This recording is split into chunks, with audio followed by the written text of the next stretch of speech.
Lalo na pagkakaliwa ko parehas ang paa.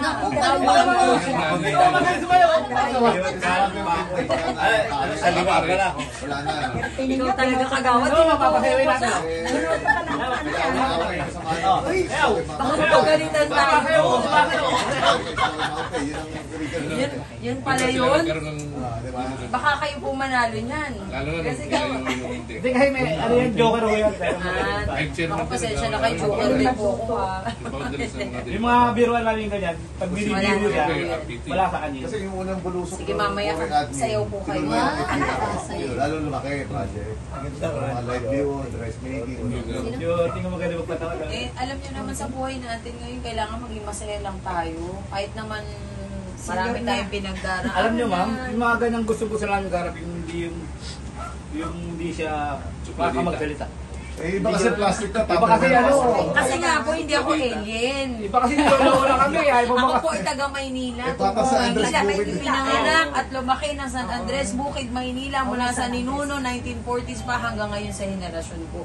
So, sino po magsasabi na kapag ikaw ay taga Maynila, ang iyong kaugalian at pakikitungo ay talaga namang cowboy. Baga pangmasa kahit saan.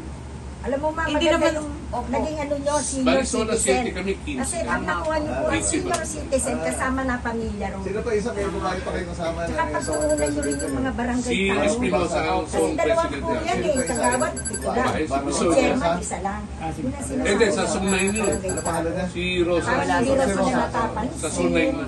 Ganun. Si Rosa sa Sila raw dalawang po. Sa Sunay dalawa. yun. Sunay yun. Kami naman dito, Zone 7, 15 kami. Kailangan naman po lahat yun talagang titignan. Kung sakaling Kasi hindi lang naman isang angulo yung kanila. lalapag ko kayo, walang problema. Usapan na. Sige po, maraming salamat. Huwag po kayo mag-alala, nasa kanto pa lang kumakanta na po ako. Oo. Hanggang makarating po ako dito. Alam niyo na siya yung dumarating. Oo. At sakali may lipad pa at the same time. Kung sakaling takbo kayo ng mayor, walang imposible. Kayang-kaya na. Ang tanong ko po, gusto niyo po ba? Hindi. Maganda naman ang hangarin. Pinasa kay Kagawad, gusto niyo Ano po ba ba dapat kayo? Kayo po kung anong gusto niyo. Mayora. Yun naman pala eh. Sigurado mababago na ang buhay mo mula sa araw na ito. Akala mo yan, tatandaan ko yan no? Eh syempre, unang-una po bakit ako... Testigo ka ha? Kumbaga kidding aside po kapag kayo po ay taga Maynila, hindi na magsasalita ang constituent dahil alam mo na kung ano ang problema at dapat mayroon kang solusyon. Hindi po solusyon yung puro pangako. Kailangan kumilos ka. Kaya ako naman po, sinamantala ko na right after election, bumababa po ako para hindi ako mapolitika. Kaya lang baliktad. Kung kailan ka tumutulong at nagpapakahirap para sa taong bayan, pinupolitika ka ngayon.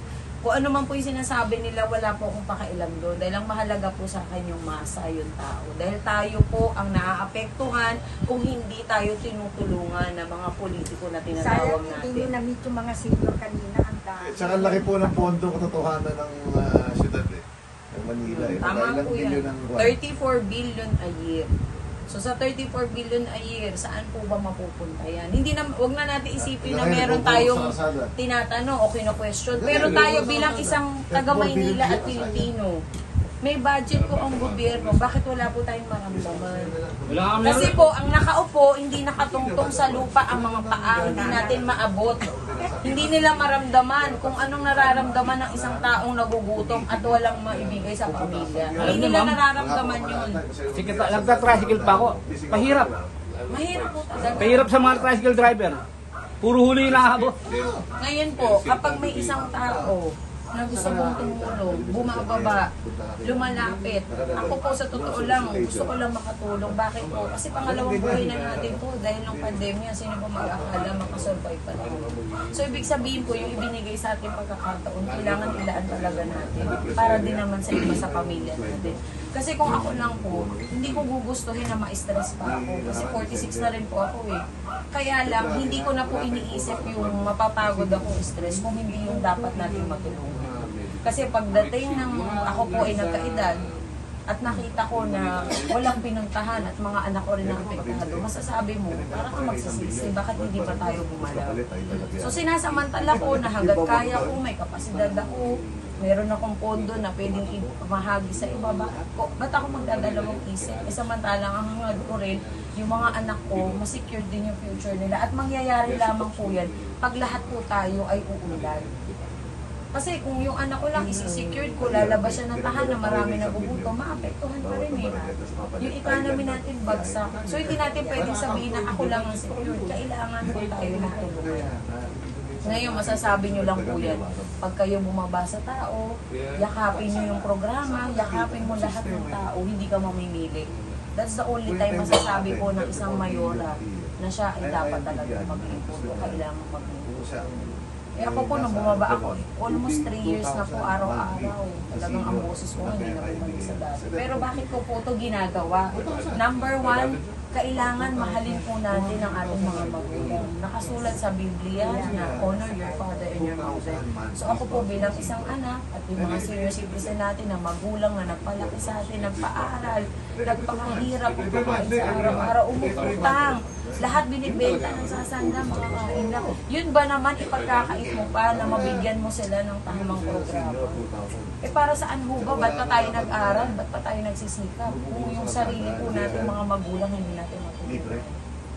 Ako, yun lang po yung pananaw ko. Kasi sa nakikita ko po, kailangan mahalin mo muna yung sarili mong magulang.